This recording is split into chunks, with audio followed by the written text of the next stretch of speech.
اب یہ آپ سمجھ جائیں کہ جو سائفر آتا ہے فورن آفس کے اندر وہ کبھی کسی کے پاس نہیں جاتا, وہ صرف فورن آفس میں رہتا ہے, وہ چوری نہیں ہو سکتا,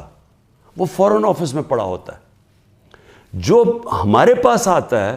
اور جس میں prime minister, president, army chief, ISI کا چیف اور پھر ایک جاتا ہے اس کا جو جاتا ہے کیبنٹ سیکرٹری کے پاس, یہ یاد رکھیں کہ یہ وہ سائفر نہیں جاتا. یہ سائفر کا جو مفہوم ہوتا ہے وہ اپنے لفظوں میں لکھ کے ہمارے پاس پہنچتا ہے. تو سائفر فورن آفس میں رہتا ہے, وہ کبھی وہ نہ چوری ہوا ہے, نہ وہ اور کوئی دیکھ سکتا ہے, نہ پرائم منسٹر, ہم کوئی نہیں دیکھ سکتے, کیونکہ یہ سائبر سیکیورٹی کا قانون ہے جو کہ کیبنٹ ڈویژن بتاتی ہے ان کو, فورن آفس کو. تو پہلے تو یہ سائٹ پہ کر دیں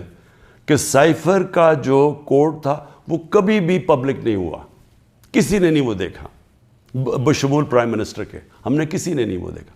ہمارے پاس وہ آیا کہ وہ سائفر کے اندر ایمبیسڈر اسد مجید اور ڈونلڈ نون نے کیا بات چیت کی, وہ ہمارے پاس آیا. اب سب کے لیے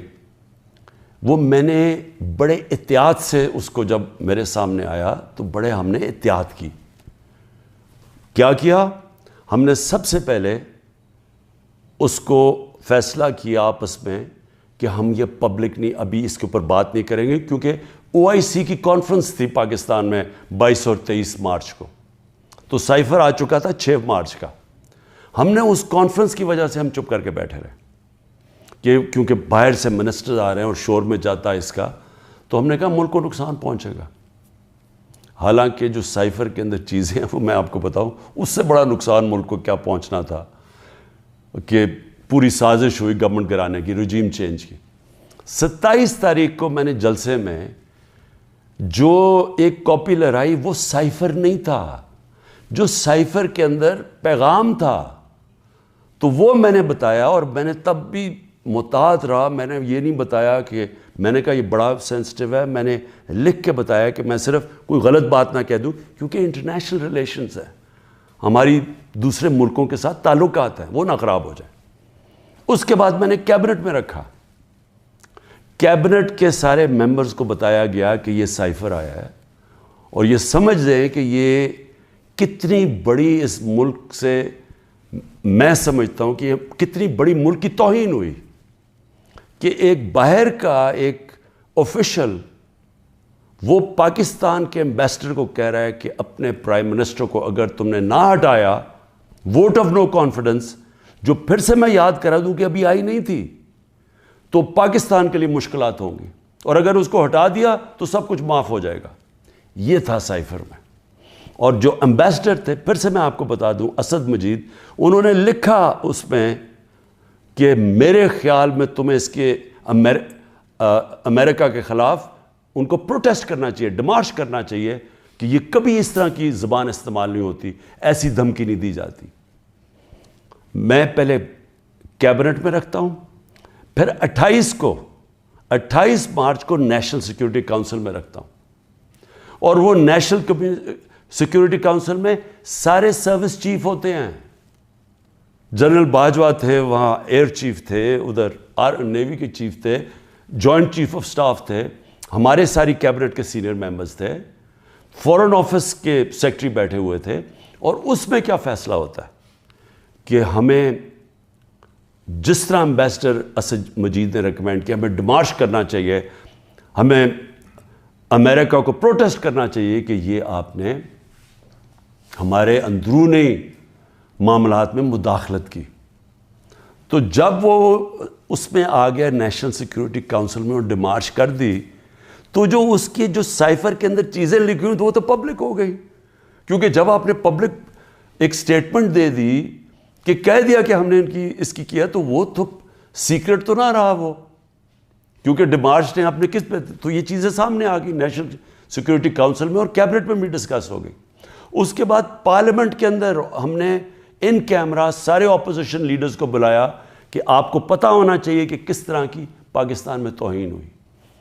سارے اپوزیشن لیڈرز نے منع کر دیا جانے کا کیونکہ یہ سارے حصہ تھے اس سازش کے. میں کوشش کر رہا ہوں کہ سارے ملک کو بتاؤ کہ قوم کی کتنی توہین ہوئی ہے, یہ منع کر دیتے ہیں. پھر پارلیمنٹ سے جو اسپیکر ہوتے ہیں وہ چیف جسٹس آف پاکستان کو بھیجتے ہیں, اور میں بھی انہیں کہتا ہوں کہ اس کے اوپر انکوائری کریں کہ یہ جو مداخلت ہوئی ہے اس کے اندر پتہ تو چلے کہ یہ ہوا کیا, کتنی بڑی سازش ہوئی ہے کہ سٹی گورنمنٹ کے اوپر, الیکٹڈ پرائم منسٹر کے اوپر دھمکی ملتی ہے, اور پھر اس کے گورنمنٹ گرانے کی پوری تیاریاں شروع ہو جاتی ہیں, لوگ بھاگنا شروع ہو جاتے ہیں, الائز چلے جاتے ہیں. اور یہ پیغام کس کو تھا؟ مجھے تو پتہ تھا پیغام کس کو ہے, جنرل باجوہ کے لیے پیغام دیا گیا تھا, کیونکہ اسی کے پاس پاور تھی نا گورنمنٹ گرانے کی, باقی تو کوئی پرائم منسٹر کو نہیں ہٹا سکتا تھا. تو اس کے بعد جب یہ, اور پھر کیبنٹ کے اندر ہم نے اس کو ڈی کلاسیفائی بھی کر دیا. تو مجھے ابھی تک یہ نہیں سمجھ آ رہی کہ ایف آئی اے چاہتی کیا ہے, کہ جب سائفر تو سیف, جس طرح ثناء اللہ نے کہا وہ فورن آفس میں پڑا ہے, وہ تو اس کے اوپر تو اس کا تو کسی کو پتہ ہی نہیں ہے جو سائفر کی کوڈ ہے. ہمارے پاس جو جس کو پیرافریز کہتے ہیں انگریزی میں لفظ, ہمارے پاس جو آتا ہے وہ تو اس کا مفہوم آیا تھا, اور وہ جا کے نیشنل سیکورٹی کاؤنسل اور کیبنٹ میں جب رکھا اور بعد میں ڈی کلاسیفائی بھی کر دیا, تو وہ تو پھر ایک سیکرٹ ڈاکیومنٹ نہیں رہا. اب اصل چیز پہ آ جائیں کہ کیا کسی ملک میں کوئی بتا سکتا ہے, ہمارا تو 25 کروڑ کی آبادی ہے, کسی 50 لاکھ کی آبادی, چھوٹے چھوٹے نیوزی لینڈ جیسے شہر, چھوٹے سے یعنی ملک, اور کتنے ہیں ایسے, ہالینڈ ہیں, چھوٹے چھوٹے شہر ہیں, چھوٹی چھوٹی آبادی ہے. کوئی تصور کر سکتا ہے کہ کسی ملک سے, امریکہ کا کوئی بھی جس طرح آفیشل, وہ جا کے اس کے ایمبیسڈر کو کہے کہ اپنے پرائم منسٹر کو گرا دو, نہیں تو ہم تمہیں یہ کر دیں گے. جب امریکہ نے رجیم چینج کیا ہے پہلے, تو جو خود ہی ان کے سی آئی اے کے اور MI6 کے جو پیپرز ڈی کلاسیفائی ہوئے ہیں, ان میں کیا چیز نکلی؟ مصدق کی گورنمنٹ گرائی گئی, رجیم چینج کیا گیا 1950 کی دہائی میں, تو وہ تو کوئی سائفر نہیں بھیجا وہاں, وہ تو کوئی ایمبیسڈر سے پیغام نہیں بھیجا, وہ تو پہلے پوری سازش کی گئی اپوزیشن کے ساتھ مل کے, میڈیا کے ساتھ میڈیا پہ پیسہ چلا, پہلے اس کو برا بھلا کہا گیا, اور پھر ان کے آرمی چیف کے ذریعے اس کی گورنمنٹ گرا دی. اور پھر دوسری 70 کی دہائی میں چلی کے اندر پریزیڈنٹ ایلیندا کو گرایا گیا, اور وہ بھی کسی نے سائفر نہیں بھیجا, انہوں نے ان کے آرمی چیف کے ذریعے اس کی گورنمنٹ گرا دی, کو کر دیا. تو جب رجیم چینج ساؤتھ امریکہ میں بھی ہوتا ہے تو اس طرح تو پھر بھی نہیں ہوتا کہ پہلے وہ کوئی ایمبیسڈر سے دھمکی دی جائے. تو میں آخر میں یہ کہنا چاہتا ہوں اپنی قوم سے کہ دیکھیں, یہ کوششیں ساری ہو رہی ہیں کسی نہ کسی طرح عمران خان کو راستے سے ہٹانے کی. یہ پوری ہر چیز کے پتہ نہیں 180 کیسز ہیں, اور ایک اور وارنٹ بھی نکلا ہی ہے.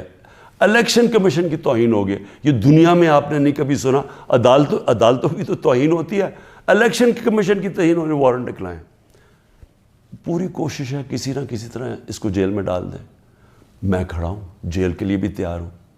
لیکن قوم کو میں یہ بتا دوں کہ میں انشاءاللہ ہر کیس کا ثابت کروں گا اسی ملک میں بیٹھ کے کہ ہر کیس انہوں نے جعلی بنایا ہے, بوگس بنایا ہے, اور ہر کیس جب عدالت میں جائے گا, جب سنا جائے گا, کوئی جج بھی سزا نہیں دے سکتا پورا کیس سن کے, کیونکہ یہ سارے جعلی کیسز ہیں. اور اس کا مقصد اس ملک میں انصاف نہیں لانا, اس ملک میں انصاف کی قبر کھودنی ہے, تاکہ کسی طرح جنگل کا قانون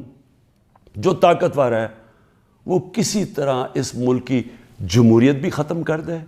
وہ طاقتور اس ملک کی عوام کی آواز ختم کر دے,